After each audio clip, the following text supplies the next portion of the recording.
सभी प्रभु प्रेमियों को मेरा प्यार भरा राधे राधे। इस वीडियो में हम चर्चा करेंगे धनतेरस की। धनतेरस आज से ही दीपावली का 5 दिवसीय उत्सव प्रारंभ हो जाता है। इस बार धनतेरस 10 नवंबर को पड़ रही है। शास्त्र के अनुसार इस दिन भगवान धन्वंतरी कुबेर जी की पूजा का विधान है। ऐसा कहा जाता है कि धन्वंतरी भगवान साक्षात विष्णु भगवान के अवतार हैं। हम सभी जानते हैं जब समुद्र मंथन हुआ था तो भगवान धन्वंतरी ही अमृत का कलश लेकर आए थे। मान्यताओं के अनुसार अगर इस दिन सच्चे मन से विष्णु अवतारी धन्वंतरी भगवान का कोई पूजन करता है, कुबेर की पूजा करता है, तो उसका जीवन धन के लोभ में या धन के कमी में नहीं व्यतीत होता, स्वास्थ्य भी उनका ठीक रहता है।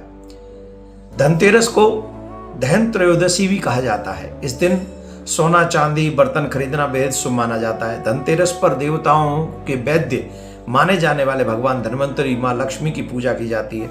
धनतेरस पर लोग इस कामना के साथ नया सामान घर में लाते हैं कि उनके घर में सुख समृद्धि बनी रहेगी। लेकिन एक बात और ध्यान रखें कि कुछ बर्तन लाने चाहिए और कुछ बर्तन नहीं लाने चाहिए। इसलिए हमें इस बात का विशेष ध्यान होना चाहिए कि हम क्या बर्तन खरीदें और क्या नहीं खरीदें। भगवान, अब आइए इसमें आगे चर्चा कर लेते हैं। भगवान धन्वंतरी की धातु पीतल मानी गई है, इसलिए धनतेरस के दिन पीतल के बर्तन खरीदना बहुत शुभ माना जाता है। पीतल के अलावा धनतेरस के दिन सोने चांदी तांबे आदि का सामान बर्तन खरीद सकते हैं। इस दिन धातुओं की चीजें बहुत शुभ मानी जाती हैं। मान्यताओं के अनुसार धनतेरस के दिन ये चीजें घर में लाने से मां लक्ष्मी और धन्वंतरी भगवान दोनों की कृपा सहज में उसे प्राप्त हो जाती है। इसके अलावा इस दिन झाड़ू भी खरीदनी शुभ मानी जाती है। हिंदू धर्म में झाड़ू, हम लोग कहते हैं कि जो बुहारू है, बुहारू को भी हम मां लक्ष्मी का रूप मानते हैं। मां लक्ष्मी उसमें वास करती हैं। कई चीजें हम बताते भी हैं कि बुहारू कभी ऐसी जगह पे नहीं रखना चाहिए जहां सबकी दृष्टि पड़े। तो हमको इसको चाहिए कि हम इसको बुहारू को साइड में छुपा के रखें। किसी की नजर, कहते बुहारू किसी को देनी भी नहीं चाहिए, तो संभाल के बुहारू को रखना चाहिए। ये भी ऐसा मानते हैं सब। इस दिन नई झाड़ू भी लानी चाहिए और कहते हैं जो लोग इस दिन नई झाड़ू लाते हैं मां लक्ष्मी का आगमन माना जाता है। धनतेरस के दिन लोहा खरीदना कभी भी शुभ नहीं माना गया है। धनतेरस पर कोई भी लोहे की नुकीली चीजें भूलकर भी नहीं खरीदनी चाहिए, इससे आपको हानि हो सकती है। साथ ही धनतेरस पर एल्युमिनियम की जो चीजें होती हैं वो भी खरीदने से बचना हमको चाहिए। धनतेरस वाले दिन मैं आपको एक मंत्र और बताता हूं। अगर आप इस मंत्र को ज्यादातर जाप करते रहें तो कुबेर की कृपा आपके ऊपर अवश्य बनेगी। तो धनतेरस के दिन पूजा के दौरान आपको जो मंत्र बोलना चाहिए, ओम ह्रीम कुबेराय नमः। इस मंत्र का जाप करते रहें, इससे कुबेर जल्दी प्रसन्न हो जाएंगे। इसमें कोई भी संशय नहीं करना चाहिए। तो कुबेर की पूजा हमको अवश्य करनी चाहिए। आइए अब हम कुछ चीजें और बताते हैं जिससे कुबेर, जो धनतेरस का त्योहार है, आपके लिए मंगलमय होगा, शुभ होगा। मैं आपको मुहूर्त भी बताऊंगा, लेकिन इसमें मुहूर्त थोड़ी देर में। पहले कुछ चीजें आप बता लें। कार्तिक मास के कृष्ण पक्ष की त्रयोदशी के दिन यम नाम से भी विशेष रूप से दीपदान हमको अवश्य करना चाहिए। भगवान यमराज के नाम से भी हमको दीपदान अवश्य करना चाहिए। परंपरा है कि आस्था और विश्वास से जुड़े इस महापर्व पर यम की साधना धार्मिक दृष्टि से अत्यंत महत्वपूर्ण मानी जाती है।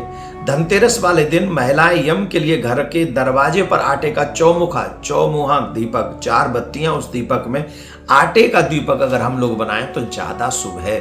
अगर आटे का दीपक ना भी मिले तो हम बाजार से मिट्टी का जो दीपक होता है वो ला सकते हैं, लेकिन पहला प्रयास करना चाहिए कि हम आटे का दीपक बनाएं और 4 बत्ती उसमें लगाएं। और पूजा करने के बाद दीपक जलाकर दक्षिण दिशा की ओर मुख कर मृत्युनाम दंड पाशाभ्याम कालेन श्याममया सह त्रयोदश्याम दीपदान सूर्यज्य प्रियताम मम। इस मंत्र का जाप करते हुए यम की पूजा हमें अवश्य करनी चाहिए। धनतेरस के दिन मां लक्ष्मी के चरणों को घर में लाना बहुत शुभ माना जाता है। लक्ष्मी चरण इस दिन घर में लाना मां लक्ष्मी का आह्वान माना जाता है। इस दिन घर में मां लक्ष्मी के चरणों को घर में लाना उन्हें अपने घर में निमंत्रण देने के समतुल्य माना गया है। धनतेरस पर लक्ष्मी जी के 2 चरण घर में लाने चाहिए। एक चरण मुख्य द्वार पर अंदर की तरफ आते हुए लगाने चाहिए और दूसरे चरण पूजा के स्थान में अंदर मंदिर में उसको विराजमान करना चाहिए। इससे ऐसा लगेगा जैसे माँ लक्ष्मी स्वयं चलकर आपके घर में पधार रही है। धनतेरस के पूजा का जो समय है वो ध्यान से सुन लें। आप लोग सभी पूजा तो सभी करते हैं, लेकिन शुभ मुहूर्त में पूजा करने से बहुत बड़ा फल मिलता है। तो हमें शुभ मुहूर्त में पूजा करना चाहिए। तो मुहूर्त रहेगा उस दिन 10 तारीख को शाम को 5:47 से 7:43 तक ये समय रहेगा। तो आप इस शुभ मुहूर्त में पूजा करें।